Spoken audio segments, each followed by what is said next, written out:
It's an At the Office edition of the East Bank Sports Show, serving up the hottest sports takes from right here in Cleveland, Ohio.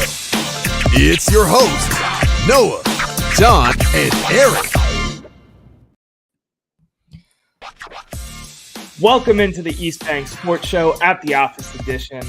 My name is Noah, back with my boys John and Erik. Guys, say what's up to everybody watching. What's up, everybody? Good to be with you. What's Erik? going on? What's going on? And just to remind everybody, we are a member of the Fanatical Elves Network, which is a member of the Fans First Sports Network. So we appreciate you tuning in on your Wednesday night if you're listening to this live, or downloading the show if you're watching this after the fact. But we have a slate of topics to get into, and I'd like to break right into it. Let's start quick, 30-second takes. John, thoughts on the new Browns helmet officially unveiled today? Yeah, I love it. I can see why some people think it's less modern looking, but when I think about the Browns of my childhood, that's what they wore. I'm loving the new look. It's not going to mean enough to me to replace wins this season, but as far as the uniform change, I think they're great. I'm looking forward to seeing them in the white face mask. Erik? I like it. I have no problem with it. I think we talked before. I like the matte a little bit better. But I will say that the Browns posted today on social media all their logos through the years, and it just kind of made me nostalgic for Brownie the Elf. I wish we would incorporate Brownie a little more. But yeah, I don't mind it at all. It looks good. I'm a huge fan of all the branding that they've done, going back to the roots of the Browns. The white helmet last year, even though it was a little off the cuff, I mean, the first helmet they wore was a white leather helmet. So I like everything that they're doing branding-wise in terms of the Cleveland Browns right now. Just wanted to touch on that real quick, everybody, since that came up today. But this is the Office edition of the East Bank Sports Show, so we're going to talk and debate some, little off-the-wall, little less Cleveland-based topics. And let's start with an opinion that I might get some hate for. Should all playoff series only be one game? John, Erik, this is something I brought up last week when we were talking about whether or not we should, what topics we should be doing and all of that. And I am kind of the belief system that playoff sports would be better if it was all just one game. John, I know you hate that take because we started getting into it in our group text, but John, I'm going to let you start, then we'll go Erik, then I'll start to explain myself a little bit more once you two go. Yeah, I could probably talk for 60 minutes straight and filibuster. I promise I won't, but I cannot think of a worse take that I've discussed with you guys since we've known each other in sports. There's a few key reasons. One, the money and the revenue, right? Sports is entertainment. Entertainment turns a profit. These businesses are in business for money. 7 games nets you a whole heck of a lot more with TV and with ticket sales than one game would. So just from a business perspective, I think it makes sense to stretch them out almost as far as you can. The other piece of it, though, is that payoff at the end of the season. Football is a different animal because it's so tough on everybody's body. You can only play so many games a season, but you can't play 162 regular season baseball games in a 3 and 4 series format for the most part, and then turn around and say, okay, Cubs and Indians a few years back, you guys got one game.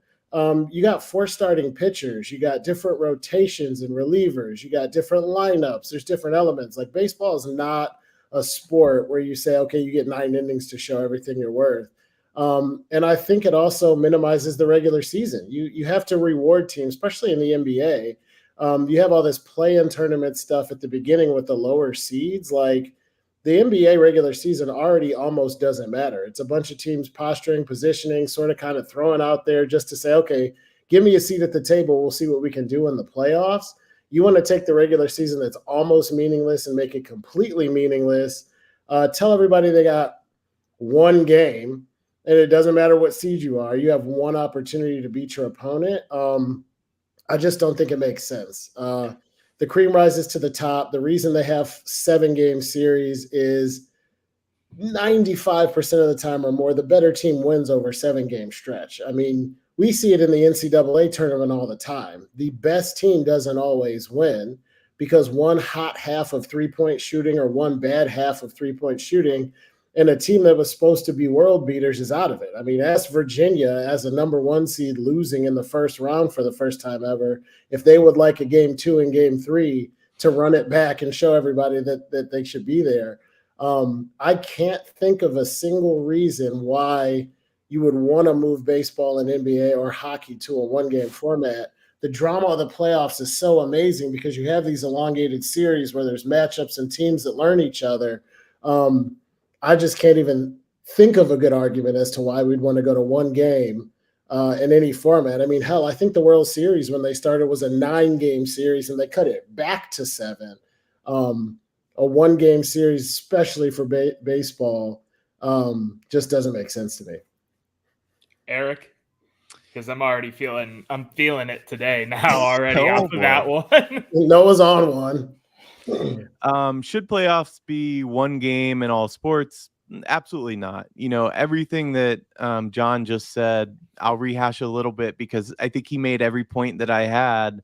First of all, just talking numbers, like he said, baseball season's 162 games. Most of the regular season are 3-game series. In the NBA, it's 82 games. And while I do think that the seasons are too long and that both leagues are trying their best to change the game to entice more viewers, that's another story.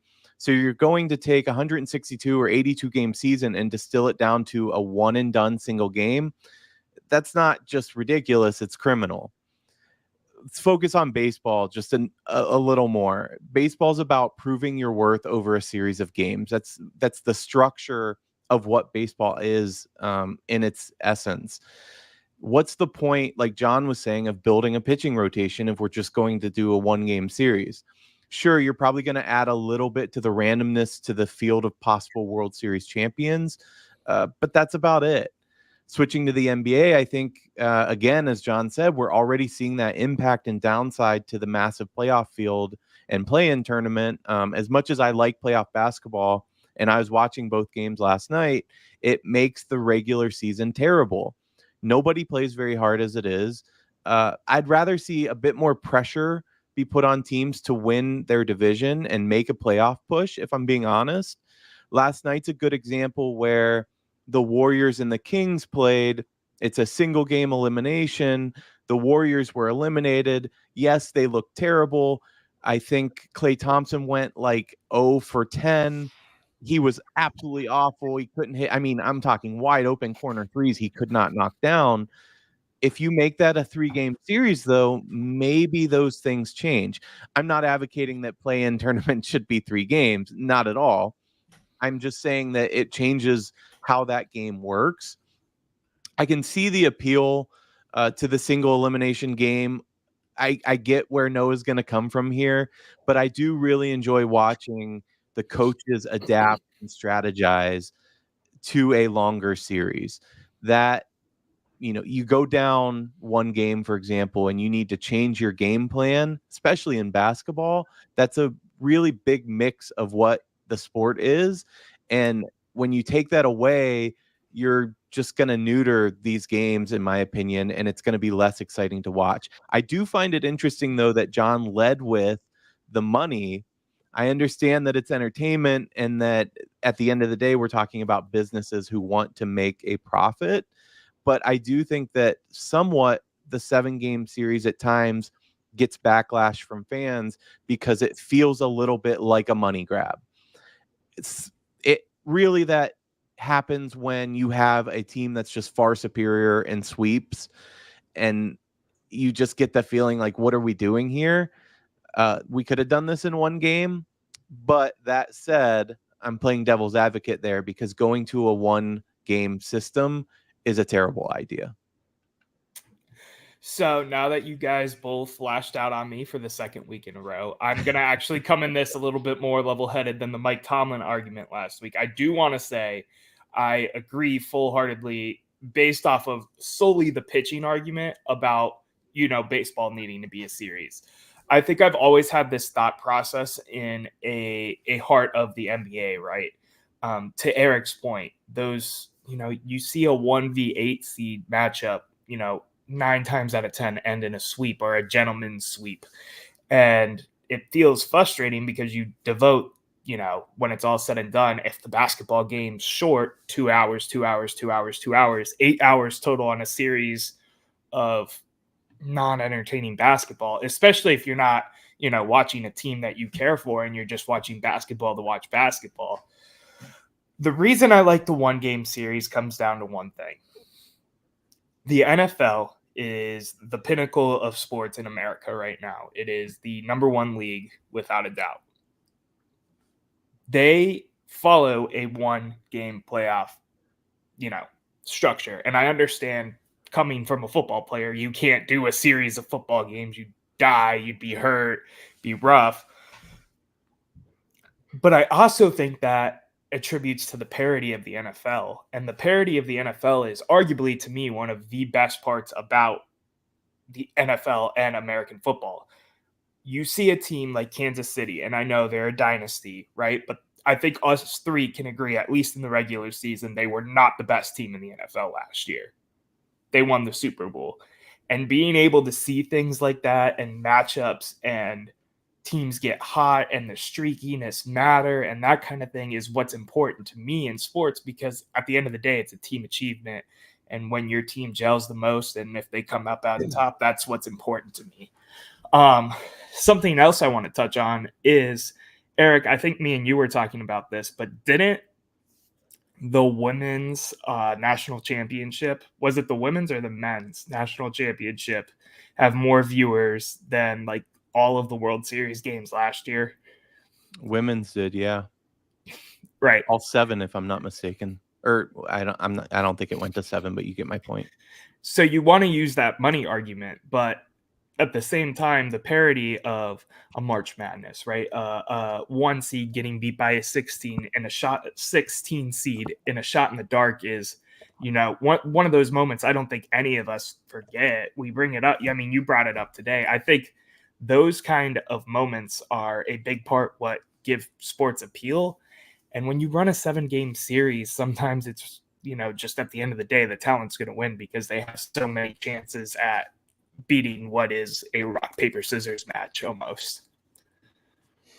Yeah, I guess there's a few critical flaws that I see in the argument. The first one is that the purpose of the playoffs in any sport isn't to create drama, it's to crown a champion. And the best way to crown a champion is for the team that's better to rise to the top. Now, the NFL is a different beast. I think to compare the NFL to MLB or NBA, I hear what you're saying on the 1-game piece, but they're just vastly different sports. I mean, you're talking about a team that plays 17 games in a regular season. They had to push to that over the years. It's a 1-game, one and done. It all has to happen on Sunday type of league. That isn't so for any of the other major sports. I mean, hell, even in golf, you get 4 rounds over 4 days to prove yourself. So I don't think the purpose of the playoffs is the entertainment. I think it's to crown a champ, and you can't crown a champ with a one and done in a sport like baseball. I want to jump in and just take Noah's side a little bit here. And it makes my skin crawl a little bit to even say that at this point. Whatever, man. But I think looking at soccer and the Champions League would be a good model to argue against what you just said. They are more like American football in that, especially in the later rounds, their tournaments are a one and done. The World Cup's a good example, a one and done, even though it's a massive tournament with a lot of teams, different than American football, certainly, but that works well. And those matchups are built up really, really well. I know I'm the resident soccer fan here, but you see exactly what Noah was saying in that sport. But I don't feel like the Premier League teams play series during the season. Like soccer's another game like American football. It's not as taxing physically in terms of contact, but they don't play 6 games a week in the Premier League. I want to interject for a second here. I want to table the baseball side of this because I honestly agree with you. You think about pitching rotations, different lineups every night. It makes sense to do a series for baseball. So I'm going to pull back my thought for both leagues, and I'm going to push it to just NBA for debate's sake and say, much like Premier League, why can't they play one game? Seeing LeBron take a Lakers team that struggled all year and go 1-1-1-1 champion and get a ring, I think is just as entertaining to see Boston and who's even number one. Is it Denver, or did the Timberwolves finish number one in the West? T-Wolves, I think. I just see Boston and the T-Wolves in the final. You know what I mean? Yeah, I don't love it. I still don't like anything about it. I hear what you're saying about the Premier League. I'm not saying that. My argument isn't that a one-game scenario in the NBA wouldn't be entertaining. It would be. It would just deprive you of everything else that sports is supposed to be in a playoff setting. You open yourself up to random chance. There's no point in the regular season. Everybody just needs to get healthy and make sure they can win 3 games over the course of a week to win an NBA championship. I mean, that is wild to me. And I also don't think that it crowns the champion. And I also don't think that with a 7-game series that there's no parity. It is a widely held fallacy and misconception that there is more parity in the NFL than there is in other leagues. Everybody thinks there is because you see, the Texans sucked and then they got good. But if you look at the list of the last 20 years and the teams to make and win the Super Bowl, it's the Chiefs and Patriots and like 3 other teams. The 49ers are always there. The Ravens and Steelers are always there. The Patriots are always there. If there were true parity in the NFL, we wouldn't be sitting here waiting for our first Super Bowl berth. The Guardians/Indians have made the World Series a handful of times in my life, and the Browns haven't sniffed one. So this argument that the NFL has more parity, yeah, there's more parity in the teams that are mediocre. But there was no parity when Tom Brady was ripping off Super Bowls every 15 minutes. There was no parity when the Cowboys had Troy Aikman or the Niners had Joe Montana and Jerry Rice.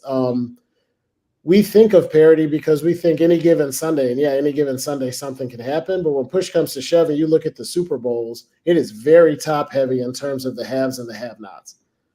But I would argue that for a second too. And I'm sorry, Eric, I know you wanted to go there, but you see teams, and I'm just going to use Kansas City last year as another example. Kansas City wasn't the best team last year. They made it based off of the parity and the parity's sake of they gelled at the right time and went all the way and won the Super Bowl, in my opinion. And, we can get into that nitty gritty of Patrick Mahomes is Patrick Mahomes. Andy Reid is a different, type of coach, different level of coach. But I think there's parity to be said, even when it is, the Patriots make it, and win 6, or the Chiefs win 3. And I think there's parity involved there as well, because you've never seen an undefeated team in the NFL also win a Super Bowl that season. Yeah, I think it's just super fast, Eric. I want to not want to cut you off. We keep using the term parity, but parity basically means like utilitarian democratization of who shows up in this game. To call Kansas City not the best team in the league and to say that represents parity is wild, when Kansas City played in 4 of the last 5 Super Bowls. But were they the best? Can you look me in the eye right now and tell me they were the best team in the NFL last year from front to back?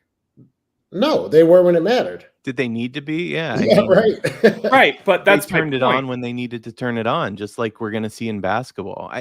I get what you're both saying. One of the games, I was a little bummed to go live at 9 tonight because one of the games I was most excited for was Heat 76ers. And it's live right now. Last I looked, 76ers had a slight lead. And that's one of the examples where, do you not want to see a 3-game series with those 2 teams? Because I think on the whole, the Heat are probably a little better, but the 76ers could edge them tonight because it's a one and done situation. And to your guys' point, I think John's right. I don't think there is more parity in the NFL. I think it's exactly what he said. We think of any given Sunday because anything can happen on a Sunday, but that doesn't equal parity. We've only had a handful of Super Bowl winners, everything that he just said is exactly what I was rebutting in my mind before he said it.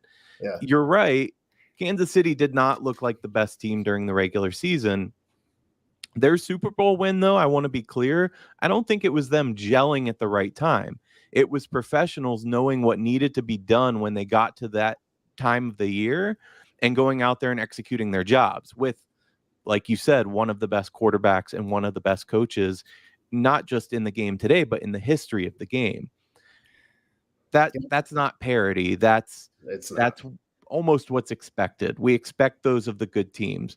What are falling short of expectations are the teams like the Bills, where you expect more out of them when they have a crazy season, or the Patriots. We look at it as parity because they went 18-0 and lost the Super Bowl.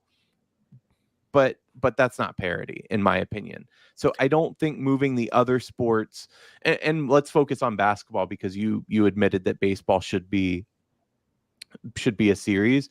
I don't think moving basketball to a one and done situation helps the sport. Yes, the NCAA tournament is incredible, but you have a lot more teams that are going into that, which helps with that.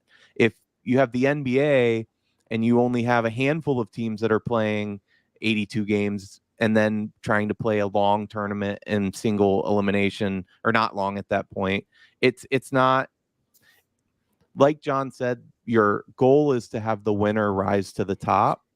And in a longer series, that's who you're showing who the best teams are, because the best teams really do out pretty much in all sports.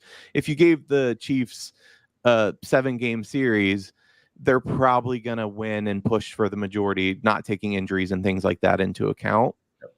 I think your goal is to crown the best team, and that's what these series do. And I think one more quick stat I'm going to throw at you, Noah. I am 38 years old. And since I was in high school, I have to check my math on this, there have been 3 Super Bowls that did not have the New England Patriots, Kansas City Chiefs, or Pittsburgh Steelers in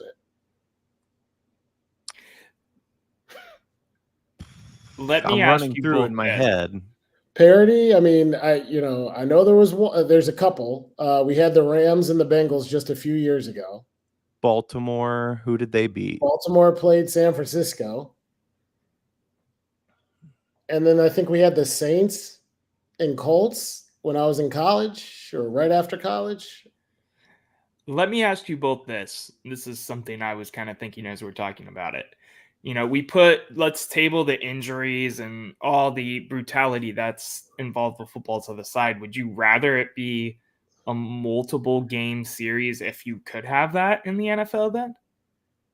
No. It's a different sport, and maybe it is a little bit of this is what we've grown up used to. That's what I think is the difference here. That's why I asked this. I have 32 years that I've been watching sports in the same basic format in that entire time, but we're talking such different sports. You don't have a lineup in the NFL like you do in baseball, where pitching and rotation and rest matters like it does in baseball. Or those games between, we're going to set a different lineup in game 2 because it's a left-hander and we're going to hit them different or try to pitch them differently.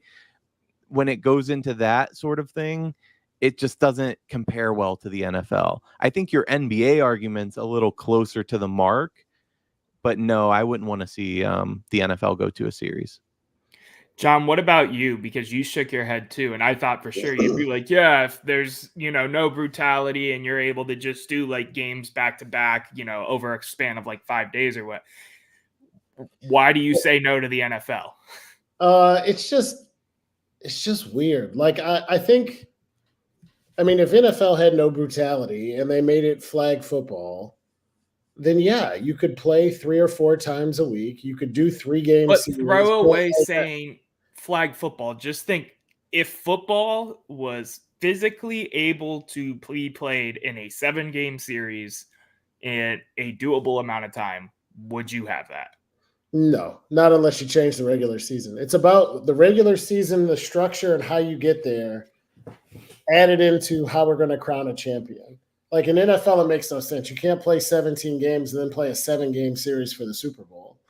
Baseball, you got 162. It's very different for the reasons and I don't want to beat a dead horse for the reasons we already discussed, but no, I don't want to see a 7-game series or even a 3-game series in the NFL.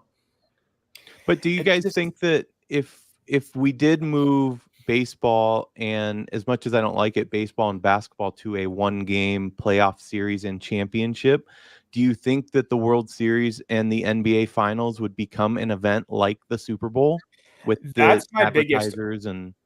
That's my biggest argument, I think, to it too, just because, we're all kind of in that advertiser, marketing space in some sense, is it would make it an event.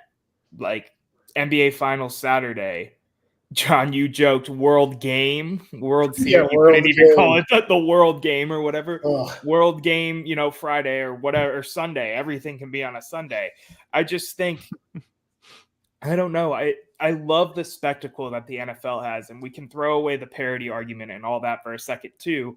The spectacle of the Super Bowl, where football fans and non-football fans all sit in front of their TV, eat a bunch of food that they shouldn't be eating, drink a lot of drinks that they probably shouldn't be drinking before they go to work or school the next day, and watch football and the commercials and the halftime show. You could amplify that and, arguably, like, take the MLB, for example, a league that's been trying to find its footing in a modern era where people call baseball boring, even though I disagree.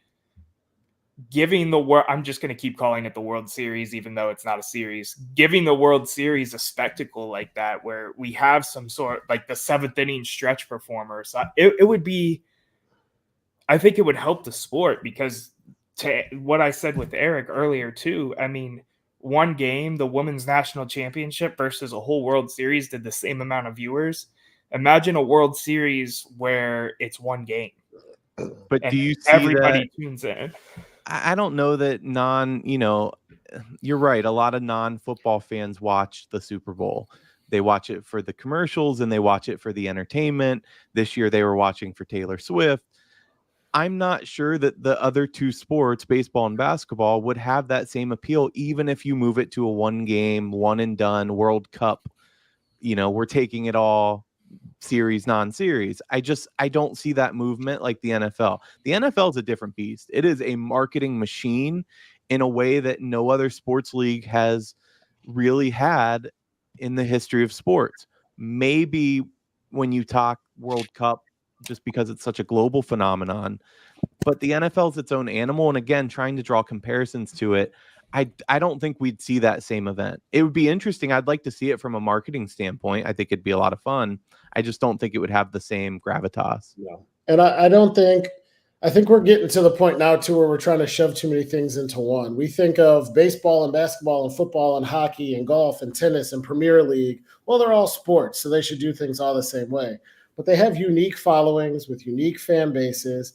Major League Baseball is still very popular. It used to be the national pastime. I know the NFL has surpassed it. I think a lot of that is fantasy football and the uniqueness of the 1-game structure, which is another conversation maybe for another day. But I don't want to think that, like, I can tell you right now that Major League Baseball doesn't wake up in the morning and think, well, we should just be the NFL. They have a different product. They have a different fan base. It's a different experience. So just because they're competing for eyeballs at certain times of the year, I don't want to confuse it. I don't think the NBA wants to be the NFL. The other thing that I'll say is I don't want to be prisoner of the moment. I think that we're talking about this in the here and now because the NFL is king. But I'll give you another very closely related example of the NFL and what you get when you have all these teams jammed in. You have 2 teams in 1 game. They've changed college football in the playoffs so many freaking times in the last 15 years because I lived in a world where they would just vote on a national champion and everybody got sick of it. And then we watched the Rose Bowl over here and the Sugar Bowl over here and have to decide, well, if Alabama played Washington, so it sucked. And they created 1 game. And then we watched Ohio State beat Miami, who everybody said was going to win by 14 points. And then Ohio State got their doors blown off by Florida when I think they were favorites in the game. And then we said, hey, maybe the 3rd team in the country deserves a shot. So, like, too much one and done and too much consolidation, I think, is bad for the sport. Spreading it out, giving more teams a chance. I hear what you're saying in terms of the parity for one game, but if we go too far in the other direction, it creates a mess, because there was nothing worse than watching the Rose Bowl and thinking to yourself, okay, well, Penn State went undefeated. I wonder if the AP poll will name them a national champ. So I don't want to go too minimalistic with any of these games either, because that was gross. I'm glad you didn't mention that LSU also blew our doors off. That did happen. Right after guys, that. Guys, I'm going to wrap this segment up. Honestly, I thought that was a really good discussion and just kind of seeing everybody's thoughts and the age. But I'm going to have us cut to commercial real quick. And then we're going to come back and we're going to talk another, this or that topic almost called, would you trade the Cavaliers 2016 championship for a Cleveland Browns Super Bowl win? We'll be right back.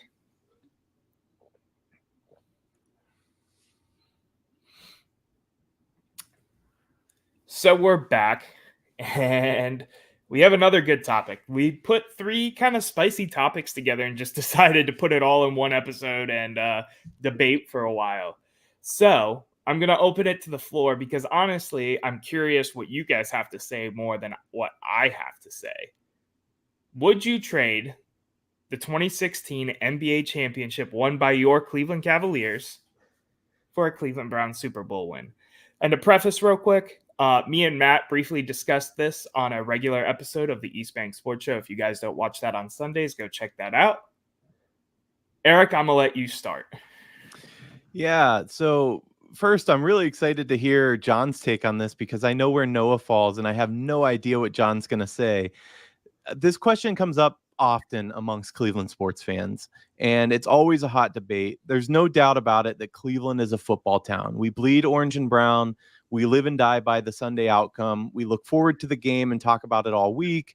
And we're either elated or depressed come Monday morning, where once again, the topic's the game, for good or bad in that outcome. There's really nothing comparable sports-wise, but, and I might be in the minority here, but I would not trade the Cavs 2016 championship for a Browns Super Bowl for a couple of reasons. First of all, there just hasn't been anything else in my life like that championship run. Maybe had the Indians beat the Cubs, but all the storylines are there for that Cavs team. You have the local kid turned superstar who couldn't get it over the line and ended up leaving, but he's just a kid from Akron and he was going to stop at nothing to bring the championship to the city. You have being down 3-1 to one of the best teams, not just that year, but of all time. I think you have to keep in mind that the Warriors had lost just 9 games up to that point. 9. The best regular season record in history. They set over 25 NBA records and 10 franchise records that season. This is a story that goes back to olden times. This was David versus Goliath. It's the story of the giant versus the underdog. And yet we all know when you have LeBron James that you always have a chance. What the Cavs were able to do, that was special. Trading it for a Browns Super Bowl, it just wouldn't have the same magic. Maybe once I finally experience a Super Bowl in Cleveland, I'll change my mind. But for now, we will always have 2016 when an underdog team put the city on its back and brought us our first championship in over 50 years. John?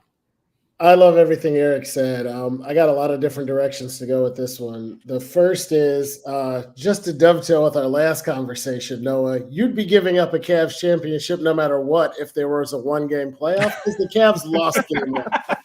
I won't get into that. I'm going to move forward. There's so much to unpack there for me. As Cleveland sports fans, I think the reason sports matter so much, right? It is a football town. They invented the game like half an hour down the road, 45 minutes down the road. It's a blue-collar town. We live and die with the teams. It's a lot of times people's only outlet. You had a tough week. You had a lot going on in life. For 3 hours on Sunday for the Browns or during the playoffs, you can let loose and enjoy it. And it's something that's passed down generationally. My grandmother told me stories about watching Jim Brown and the civil rights movement. My father told me stories when he worked the sideline at Municipal Stadium and watching the Browns and Bernie Kosar go up and down the field. All of these sports are passed to us. They're part of our DNA, which is why in a market the size of Cleveland, we can still support 3 sports teams. And we took a kid from Akron who left and came back, We got down 3-1 to one of the best teams ever assembled. And we came back and won 3 games in a row to win our first championship in forever, 50 some odd years. I don't remember. I used to know it like the back of my hand, and then we got one, and I forgot exactly how many years. 53, I think. 53 years. I have 4 daughters and got to sit with them now that I've passed this fanhood to them on Father's Day and watch the Cleveland Cavaliers hoist a trophy. There is no way, in any way, shape, or form, that I would ever go back in the past and undo anything that was done. That was one of the most magical rides of my life from a sports fan perspective. We were together as a community. We were together as a family. It was a party for a week. There were millions of people at the parade. That is not a genie I want to put back in the bottle. That's one of the best memories of my life, and spending that time with the kids and everything as a sports fan. So there's a 0% chance I go back and change anything about it. Now, looking forward, if you said, hey, would you rather have a Cavs championship this year or a Browns Super Bowl this year? Then sign me up for the Super Bowl yesterday. I mean, I would not only take that. I think if somebody said the Cleveland Cavaliers could win another championship this year, or the Cleveland Browns could host the AFC championship game, I would probably take the AFC championship game and not even need to guarantee a Super Bowl. Because Browns are so big and I want to see another team do it. That's just kind of how I feel about that looking forward. But to go back to 2016 and trade it, it was too perfect, man. You couldn't, I mean, if you wrote a script like that, took it to Hollywood and said, we're going to have this kid from Akron grow up, leave, everybody hates him, burning jerseys, come back, win a title, 53 years, you'd be like, yeah, right. Like, go to Disney. This is a fairy tale. And it happened. Like, And do you guys remember that night? I mean, I think I think Noah was downtown, right? I was downtown, yeah, with some of my high school friends. Yeah, I was downtown as well. It's almost surreal thinking about it. It feels like a dream because I'll never forget after the game ends, I was at the 9 watching it on the rooftop bar. I come down the street and it is, first of all, wall to wall people. I was walking to 4th Street. It's more people than I've ever seen, maybe except for the parade in Cleveland. At one point, some fans had taken over a fire truck. They were just climbing on top of it. And police officers came in on horses, got everybody down, and then were high-fiving them. It was the most insane time in the city that I've ever seen in my entire life. And just before you go, Noah, I want you to hold on to that feeling and remember that. Yeah, it was wild. I didn't go to work for 3 days. We just happened to be going to the rec center to go swimming after we bought our Cavs shirts. We saw a bunch of people at the airport pulled over. I have a picture of me 10 feet from LeBron James holding the trophy up on the fence because we just happened to put, like, so much shit happened. It was so wild. Yeah, but no, I'd love to hear your thoughts. Yeah, so this one's an interesting one for me, right? You guys went through a lot more heartache than I did as a Cleveland fan, I feel like, because, I've been a Cleveland fan for 23 years, but, probably the first 10 years of my life or whatever, you don't really, count that almost because you don't grasp the sport like you do, say 13 and on, 10, 11, 12, 13, wherever you want to put that number.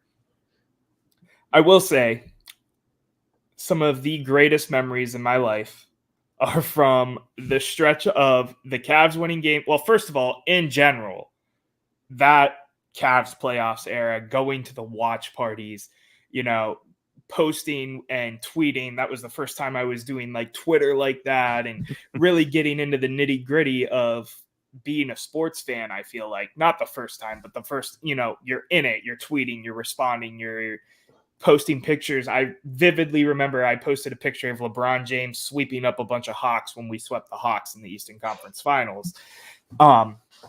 So the memories, and obviously as a Cavs employee and a Cavs fan, the memories are, bar none, some of the best things that have happened to me in my short time here so far alive. That being said, I, as an individual, connect with the sport of football unlike any other major sport, period. And it's hard for me to even like fathom giving up that championship. But at the same time, it's even harder for me to fathom the Browns hoisting up a championship. So to me, if I'm trading something that has all this significant meaning to the three of us, and I will never discredit that, for something that would have, in my opinion, 2 to 3 times the significant meaning for myself. The Browns are the reason I played football. Joe Thomas is the reason I accepted my role as an offensive lineman. Wyatt Teller is my favorite player today. Nick Chubb embodies the city of Cleveland. It like pains me to even like think, yeah, I would do it, but you making a deal with the devil, and the devil said, I'm taking this back, but you can have the Browns championship. I feel like I'd have to take the Super Bowl. So don't you feel like you're robbing Peter to pay Paul, though? I mean, 100%. I don't disagree with you at all. 110%. It's a tough, like, it's almost one of those like thought, like experience. Like, I don't even know how to fathom doing that because of all the positive memories, the togetherness with friends at the time, my family. I still have confetti. The ticket from the watch party when we won is hanging up on my wall to this day. I got confetti. I have confetti from inside the queue. It'll always be the queue to me. I'm of that generation still. I'm not that young, guys. well, it was the Gund, but go on. Gund Arena, but yeah, I remember that too. I saw Metallica at the Gund Arena. It was like the year before they changed the name. I digress. It is so hard to fathom doing that, but it's even harder to fathom the Browns actually winning the Super Bowl. And I think that's why I lean that way. But I would never want to be put in the situation to make that choice because I would not feel great either way. Well, let me say 2 things about what you say, Noah. I think what you said, and I'm sitting here thinking, geez, I'm not that much older than you, but I guess I am about a decade older. I think putting in perspective, we haven't seen very good Browns teams. We're just getting in the era of seeing good Browns football. And so there is the thirst for that. However, you didn't necessarily sit through some of those really bad Cavs teams, where Andre Miller was our star, and that's all we had. Maybe he'd put up 30 points, but we weren't making the playoffs. We weren't doing anything in the playoffs. The other point I want to make is that I would feel bad, as much as I am more a Browns fan than the other teams, and I'm a baseball guy. I played baseball my whole life, but it is Brownstown, and I am more of a Browns fan. I would feel bad taking away the Cavs championship from the different communities that are more so Cavs fans, or if the same had been said if we won Indians World Series or Guardians now, I would feel bad taking that away from those diehard fans that they're all about Cavs basketball or they're all about Guardians baseball. Looking at what could be, it's almost like your Tomlin argument. What have you done for me lately? I think you got to put some respect on the Cavs and on LeBron's name and what he did for the city. It's not easy to win a championship in any sport, especially across 7 games. Wink, wink. But to trade it off, I would never feel good about that, especially if right? If you know that you made the deal and like, oh, we took away the Cavs championship, but we got a Super Bowl. And hey, I'm not trying to sit up here and be stubborn and make, arguments until Matt. I agree with you 100% on everything you're saying. If we're talking personally, like which one I think would affect me more, it would be the Browns. And that's why I would side Browns. But again, I would hate to even remotely think about taking that away from myself, from other communities, from Northeast Ohio. I remember, so for those who don't know, who watch, I am a tattoo fan. I have a lot of tattoos. I got my first tattoo signed off by my parents at 15. I was 15 when they won the championship. Sorry, guys, for dating you a little bit. It was because it was 2016. My mom and me were going to drive to the tattoo studio that were doing the free tattoos of, the Larry O'Brien with the C or whatever, and get the matching Cavs tattoo as my first tattoo until we realized the line was like 4 hours long and they were only doing it for one day because of how much that meant to me, my family, everybody. It meant so much to everybody. I think I have a hard time disagreeing with any argument because of that, meaning for me specifically. But on the contrary, the Browns winning the Super Bowl will, I guarantee, short of life goals like marriage, having a kid, whatever, be the single greatest moment of at least my sports fandom. So to trade the current for what would be that's kind of where I'm at. And for the city, I think all three of us would agree that a Browns Super Bowl is by far, I mean, the city's going to burn to the ground. It is the pinnacle achievement for Cleveland. By the way, since you brought up tattoos, shout out to that guy that got the Larry O'Brien at the start of the season because he was so confident. I remember I don't know where that. you are, buddy, but you had faith and you brought it home for us. I will say one thing, just to turn this a little bit. There's two pieces. One is, Noah, you did date me. You are 15 at the parade, and I took my 14-year-old to the parade, so we won't get into that. I think that there's something in life and in sports about the struggle coming before the payoff. I don't think that if you're just given something that you appreciate it. I don't think that way about money and life with work. I don't think that way about love and relationships with people. And I don't think it's that way in sports. I think there's something about the Cavs being so good and then losing LeBron and then getting him back and having Kyrie and going, and then Kyrie gets hurt. We lose the finals the year before and we're down 3-1. There's this swell of like, we have been there so many times and gotten so close. Now we finally get the payoff that made the Cavs really unique and special. In 2016, correct me if I'm wrong, the Browns either went 1-15 or 0-16. I mean, so for them to go back and just be like, hey, whoever the hell it was, Ken Dorsey just won a Super, like it just doesn't Johnny Manziel, baby. Johnny Manziel would have had to pan out. Brady Quinn hit the jackpot and all of a sudden is winning Super Bowls, I think would be wild.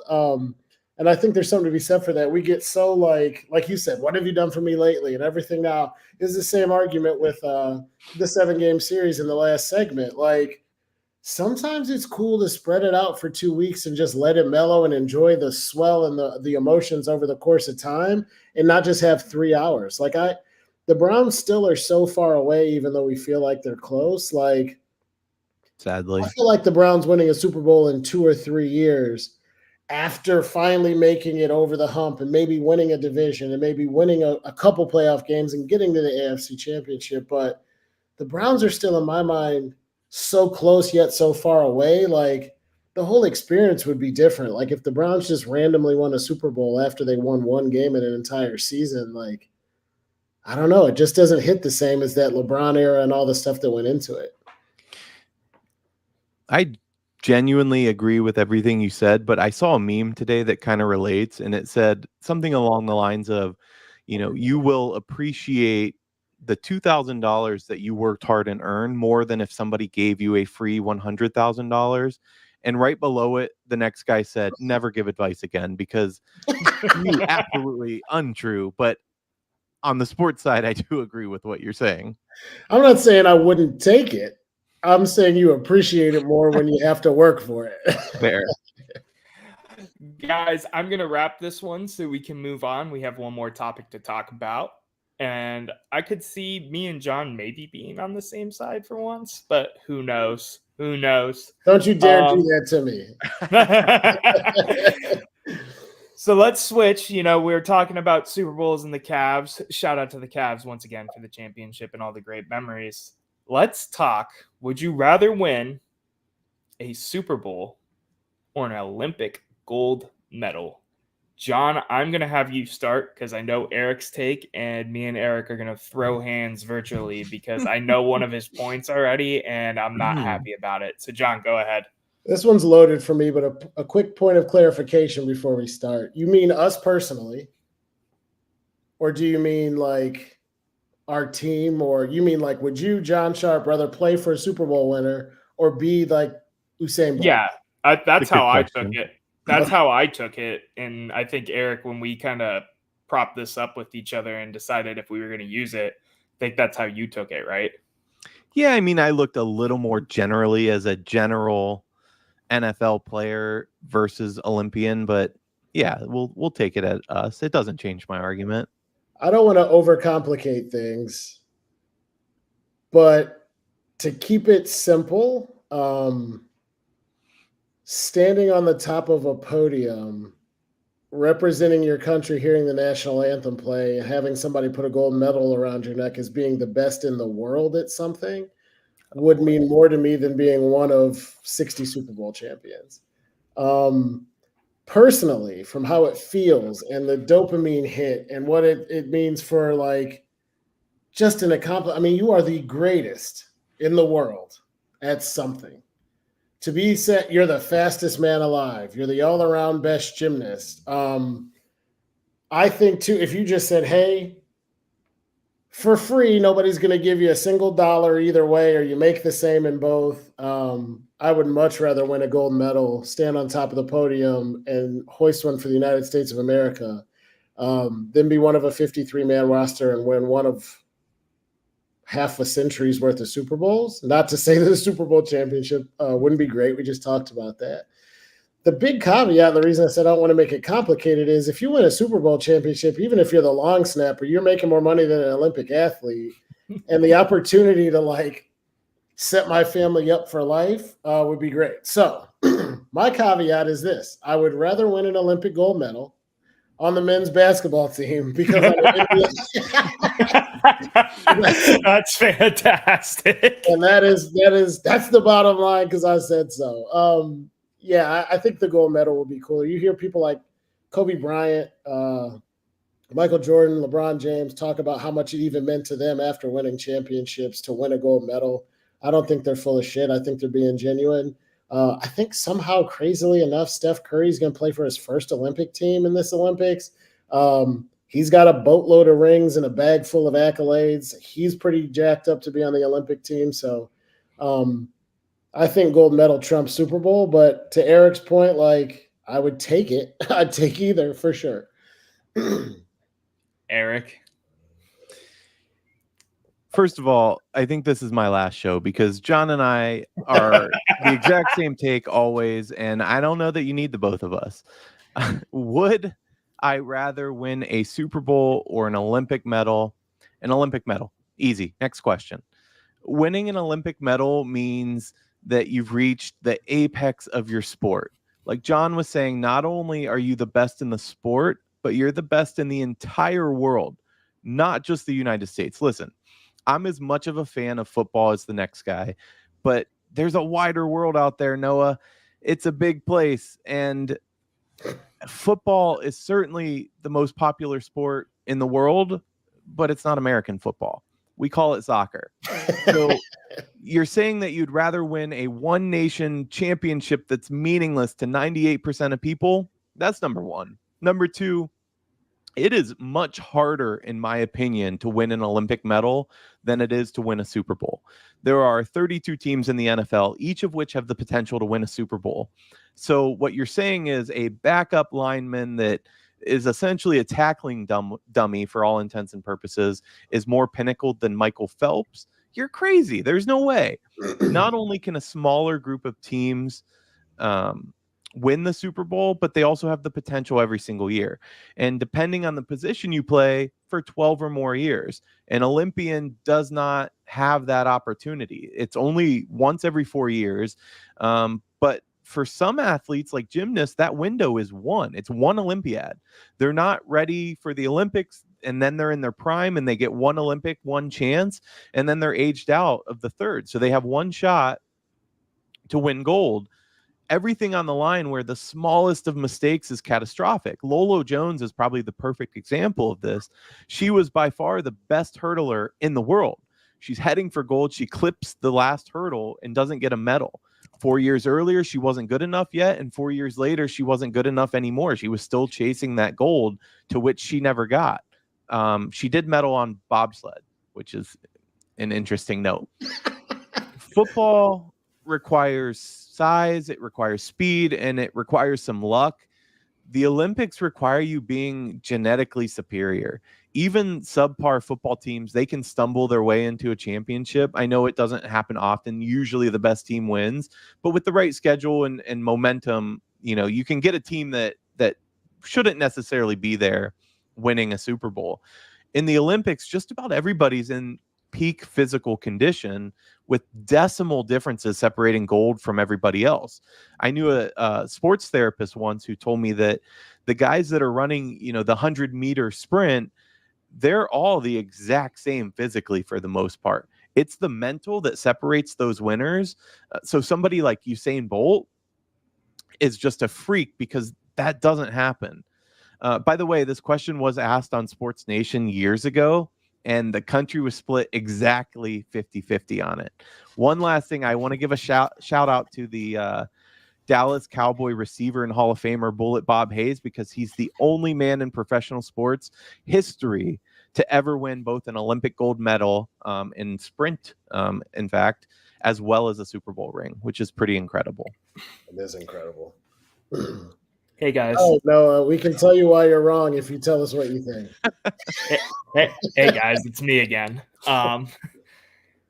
So to no surprise from either of you, I think my answer is I would 130,000% rather win a Super Bowl than a gold medal. I would rather win a Super Bowl than a gold medal for a plethora of reasons. The main one being I played 13 years, 12 years, whatever the hell it was, of football. Football is the sport that I, again, identify with the most.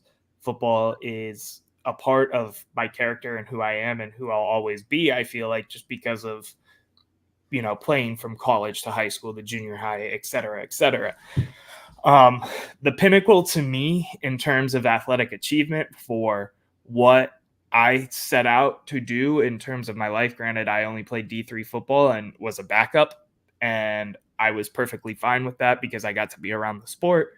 But the pinnacle of the sport that matters the most to me, that, you say you dedicate your life to, that kind of thing, is football. So to me, if it's, standing on the podium as the greatest shot put thrower in the world, or standing on the podium with 30 dudes that we all went out for 17 weeks plus the postseason to get together and win the Lombardi Trophy, no feeling to me would be sweeter than lifting that silver football high up in the sky and saying, I am a Super Bowl champion. And I'm going to Disney World. I think you have and a I'm little going bit to Disney World. And I'm going to Disney World. I think you have a little bit, I don't want to call it a skewed perspective because it's not skewed. I think you're unique in the fact that American football is so popular in America and so not popular everywhere else. Because when I first heard this question, I thought back to my sports days. Same thing, D3 baseball. I only played for a couple of years. I played hockey and baseball, hockey with the Kelseys at Heights. I think we hit on that.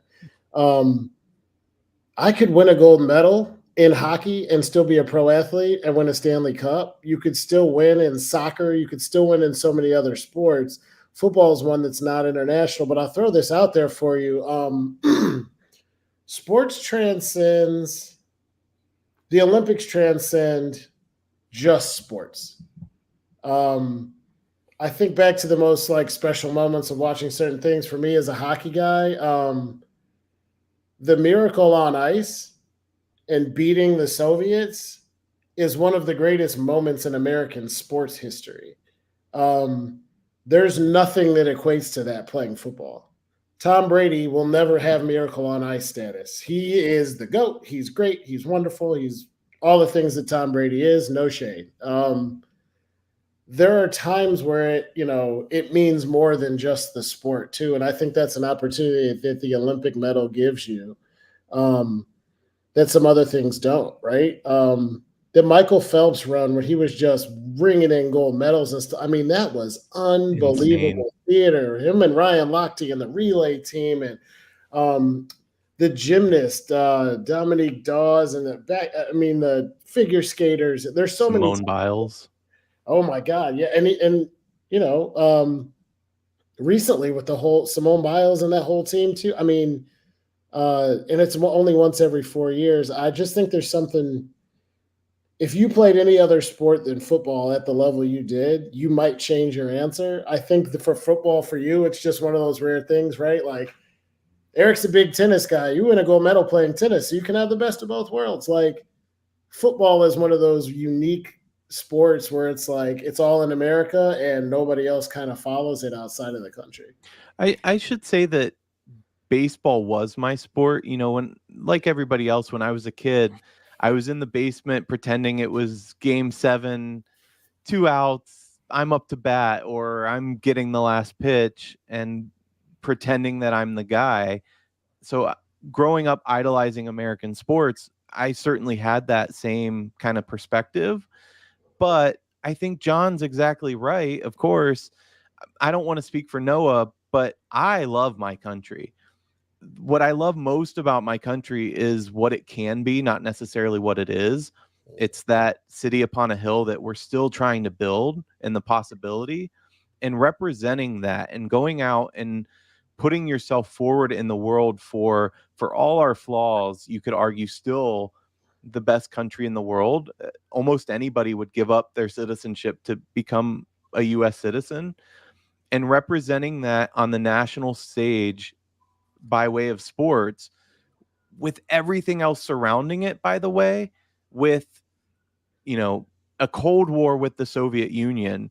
You had Olympics where Hitler is overseeing a black man winning and raising his fist in the air. It transcends sports, like John said. It's bigger than sports.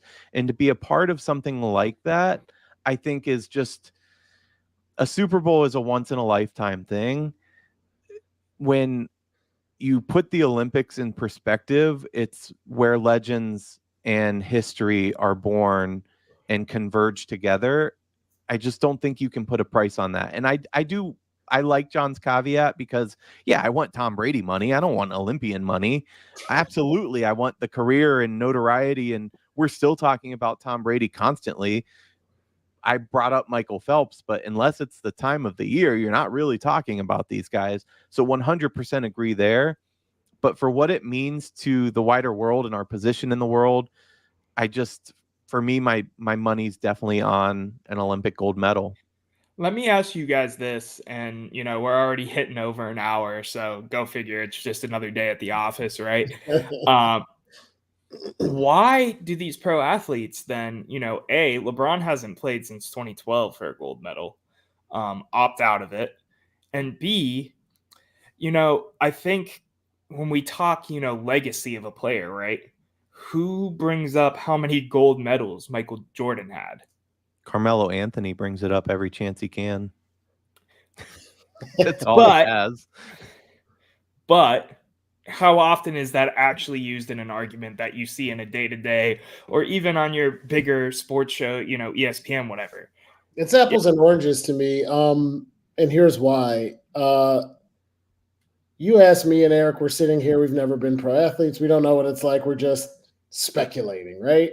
LeBron James is a brand unto himself. He's a specimen. He is this whole business, and he has a contract with a National Basketball League team and with sponsors and with all of those endorsements for hundreds of millions of dollars. His responsibilities are different, and what he's going for are different. I think you could say, hey, here's 17 pro athletes you saw opt out of wanting to win a gold medal, and could still say out of round numbers, 400 million Americans, 200 million of them would still rather win a gold medal. What LeBron James means to so many different people means his priorities are different. If you ask LeBron James when he was 17, would you rather win an Olympic gold medal or would you rather win a Super Bowl? He might have said gold medal at that point. Things change as people become who they are, get older, get the fame and the accolades doing their thing. So I kind of think it's a different question because these guys have responsibilities and thought processes that are different than ours because they got so much else going on. And it is such a specific sport too. Olympic basketball is not the be all end all of the Olympics, of course. It's the swimming events, it's the track and field events. I get what you're saying, and I agree with what John's saying. I just think it's so impressive to me. Don't get me wrong. It's impressive to grow up and become a professional athlete in any sport and to do anything, let alone win a championship. That's amazing, right? But to be a guy on a team winning a ring and having the potential, let's say you're the backup linebacker for the Chiefs and you have 3 rings, I just don't think that means as much as dedicating your entire life to a sole sport that you have one shot, one opportunity, as Eminem put it, to go out there and win.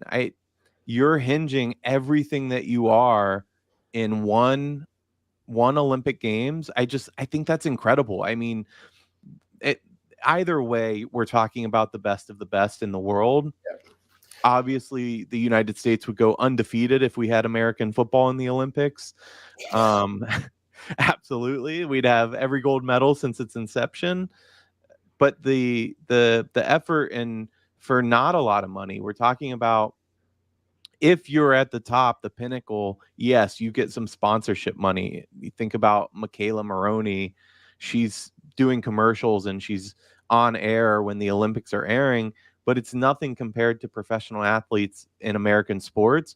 So to dedicate yourself purely for the love and the joy of that sport and not getting much in return, I think LeBron loves basketball. Don't get me wrong. I think he's still playing because he loves the sport, but I'm not sure if he weren't worth $1 billion, would he still be putting his body through that? I don't know the answer to that. Maybe he would, but these athletes that are doing it just for the chance at gold, it's just more impressive to me. Yeah, we one other thing too, to similar vein that you got me thinking of too. I know a guy who worked for the Cavs. He was on the sideline every game. He wasn't a coach. He was the guy his name is Jeff. No names, please, on the last part. But he basically worked on like player availability and interviews. So he was like on the plane with Kyrie when his shoe was released, and he was in the locker room after the finals. He has a picture with the trophy and champagne. He has a Cavs championship ring in a lockbox in the safety deposit box at KeyBank. And it's like, great. So when we say win an NBA championship or win a Super Bowl, to Eric's point too, like I might change the answer if you said, would you rather be Patrick Mahomes or a gold medal discus guy? Like that's a different conversation, but just saying, would you rather win or win it? Because there's people who win. The general manager wins a championship ring. Okay, well, he counts, right? He won a championship. He gets a ring. Like that's a different level than being Tom Brady too. So interesting. Yeah. I think the whole thing's interesting, and I'm kind of curious what the breakdown is. Like if, in a perfect world, we could just put LeBron James next to me up here in the top corner and be like, which one would you rather win? And, ask him that question, because I'm curious, because I think in terms of legacy, I think in terms of, star power, stardom, or whatever, an NBA championship or a finals MVP or even an NBA MVP would mean more than an Olympic gold medal. I'm not saying that's right. I'm not saying I disagree with your guys' take, because 100% I agree that there's levels to this. And for me, it's Super Bowl because I'm a football guy. To you, Eric, it's gold medal because of everyone's background. I'm just curious what the thought process is for an individual that is actually in those shoes and then opts out of the 2016 and the 2020, then 2021 Olympics, and, decides when he's 40 to opt back in and play in the last one and basically be a part of Dream Team 3.0 this year, which I'm very excited to watch, might I add. I'm just curious what that thought process is like and everything. I wonder too. I have a statement and then I have a question for you guys. The statement is, I wonder too how the different generations of when you're born impacts that answer as well. There is a notion of patriotism and maybe even exceptionalism that is baked in a little more to, I think, John and I's generation than to yours. I think, yeah. They don't, to the best of my knowledge, I don't think they say the Pledge of Allegiance in school anymore. I did that every single day. I did. I don't know. John, you have the kids. So. I do. They still say the pledge. I'll do that. Interesting. Okay. I've heard some schools have taken it out. John and I were alive and can remember 9/11, such a pivotal moment in our nation's history. So I think there are levels too that go to what it means to represent your country versus a team or what you're interested in. And I think that definitely changes. My question for you guys is, going back to John's comments about Jeff, whose ring is in Key Bank. If you guys were in a similar position, you're not a player, you're just on the team. Let's say you're pulling in a modest salary, a normal salary. Do you guys sell that ring? No. Not unless times were that tough. No, never. It'd have to be really tough. And to be honest, I don't even know if I keep it. I think I give it to my dad. Interesting. Yeah. But yeah, to your point, Eric, too, I loved your last point too. To your point before your comment, again, I'm going to date myself, but I was like in kindergarten when the Berlin Wall came down. So like growing up, very different world for Noah than it was for me. That's for sure. But no, I don't think I definitely wouldn't sell it. I'm not 100% sure what I'd do with it. Yeah, I wouldn't sell it either unless, it was an absolute, dire situation, lose the house or keep the ring type deal. But if you're talking tiers, did you know that, by the way? I was going to say, what are they even worth? Different tiers of championship rings. So the players got like I'm going to use round numbers and kind of make them up, but the players got like the $100,000 ring where everything is legit. Players and coaches, GM, the owner, obviously Dan bought it for himself, but yeah. Then there's like that. I'm really, really close to the team. So Jeff got like the next tier, and his ring is only worth $30,000. Oh. Then you get outside of that, because every single solitary person who worked for the Cleveland Cavaliers got a ring, but like the maintenance staff and the concession sellers, they're and me if we win this year. Yeah, they get like they're worth like $500. Well, I have that one from Alibaba. I mean, yeah. Interesting. I didn't realize there were tiers. I thought everybody kind of got that. I guess that makes more sense, but yeah. Could you imagine handing like me, part-time employee, $100,000 ring for? No, now that you say it, no. Right. But my question was premised on that. I think they were more than 100, but the premise was, let's say it's 200. That's a couple kids through college. When you start talking numbers like that, I think you have to take it into consideration. I didn't realize there was a tier 30,000. Yeah, that's a Kia. Let's wrap up this show because we have been going for a minute. Let's go into our final thoughts and takes. Eric, you always ask if we're doing a spicy take at the end, so I'm gonna let you start us off today. Mine's actually not that spicy for once, but my hot take of the day is that Zion Williamson should just retire from basketball. And while he's at it, he should change his last name because it's too close to mine. This guy is not a winner. We talked about this a little bit in our group chat, along with Klay Thompson, actually. They both should retire. At least Klay was out there trying. So the Lakers-Pelicans, let me just go back a minute in case people didn't watch it last night. It was a close game. It was a really good game. And with 3 minutes left, Zion left with calf strain, cramping. Are you freaking kidding me? Your season's on the line and you're leaving. Now, it's one thing if he tore his Achilles, which, by the way, Kobe played on a torn Achilles. Zion is lazy, he's overrated, and he's maybe the most overhyped player to make it in the league. Greg Oden might want to question that. He had some injury history that wasn't his fault.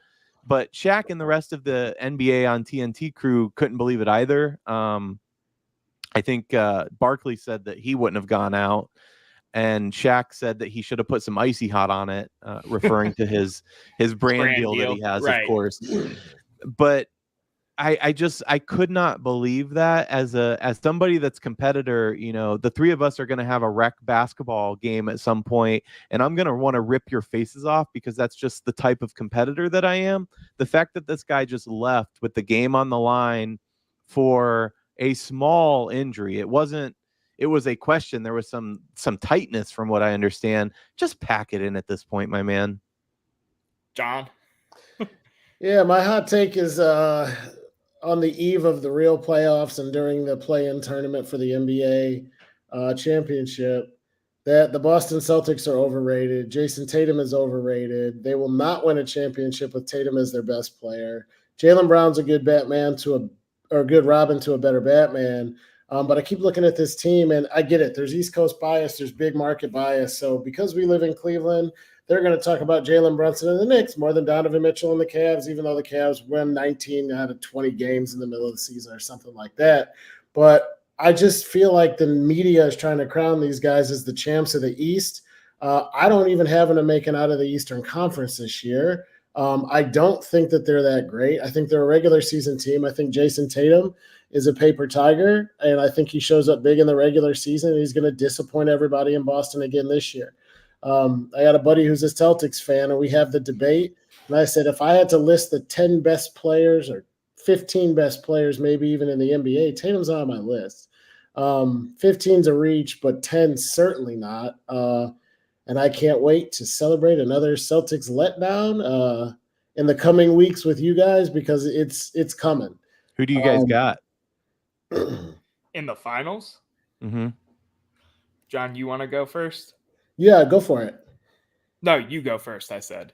All right, I got Denver. And then in the East, this is wild, but I think Milwaukee's going to just turn it on even though they've sucked really badly. I think they got too much talent, and they're just going to watch Dame and Giannis cook. But even if the Celtics prove me wrong and make it out of the East, they're not going to be any match for Denver.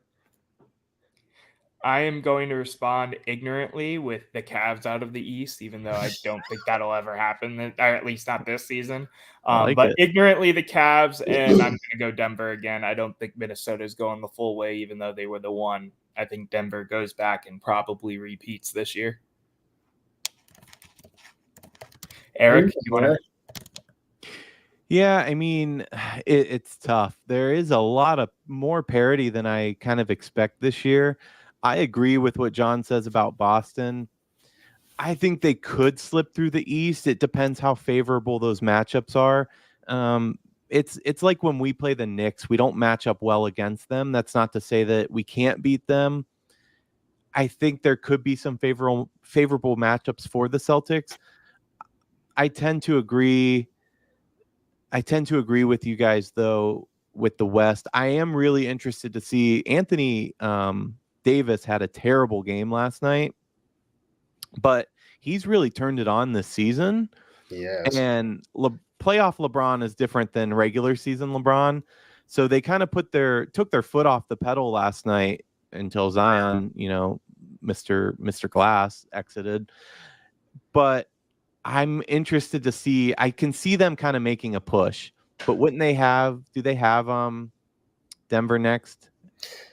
Yeah, and we said this earlier. I misspoke. I thought the Wolves were number one. They finished the game back. The Thunder and Nuggets are 1-2 seeds, I think, in the West. Interesting. Okay. To your point with the Bucks, though, it's the curse of Doc Rivers. I'm not sure they can get over. I overall, I like Doc Rivers. I think he's a little overrated. He had some incredible teams that couldn't make it over the hill. I don't know. I don't know how they'll be. I mean, honestly, too, like any of these teams in the East, or any teams in the West. First of all, the reason I feel good about saying Celtics are bums is because I think if they're not bums, but they're not going to win a title, is because I don't think they can beat the Nuggets, the Timberwolves, the Clippers, the Suns. If the Lakers screw around and make it, I think the West is loaded. But yeah. I don't can the Celtics beat the Knicks in a 7-game series for sure? Well, yeah, because they got injuries, but you got the Bucks, you got them at 76ers. I don't know. I kind of like the 76ers too, to be honest. There's just too many teams out there who are, in my opinion, as good as the Celtics when push comes to shove. Well, did you know that the 76ers won tonight by 1 point? Interesting. Really? They beat the Heat 105-104. That was probably a great game. Yeah. I'm going to go with my take and wrap this up. My take is I'm going to go spicy. And I have a little baby take off of that. I think there's a real chance the Cavs don't make it out of the first round again, regardless of the favorable matchup. I don't like the quasi throwing of the game in the fourth quarter. Whether you believe that was what they were doing or what they weren't doing, that's neither here nor there. I don't like that puts the ball in Orlando's court to have momentum and want to be like, well, why did you want to play us? Because we beat you in a series. That being said, since I'm on topic with basketball, I do want to say from my side of things, because, Erik brought up that we are going to be playing some pickup basketball here soon in the coming weeks. I was looking into getting a new pair of basketball shoes because I haven't played basketball since in college, at the rec or whatever. But, that 2008 to 2013 Nike era of Nike basketball is undefeated and will never be beat. In terms of KD having a great model, LeBron having a great model, Kobe having great models, that kind of thing. I'm not talking Jordans because Jordans are in the league of their own, but in terms of the grander scope of basketball models through the years, Nike was undefeated at that time. With that being said, gentlemen, thank you for being on the show. As always, we will be back at you next week talking about something that they probably disagree with me about. I'm your host, Noah, John, Erik. Thank you for tuning in to the East Bank Sports Show Office Edition. Don't forget to give us a download if you are still here when the show is over. So that way, we can make some pennies on the dollar, and, it helps us grow. It helps the Fanatical Elves and all the guys over there grow as well. Make sure you check out their shows, Burning River Browns Talk, the Johnny Cleveland Show, Browns Breakdowns. There's a lot of different personalities in this network that you guys should all be checking out as well. And, at the end of the day, gentlemen, it was a great conversation. Thank you guys for watching. And until next week, go Browns. Go Cavs. Okay.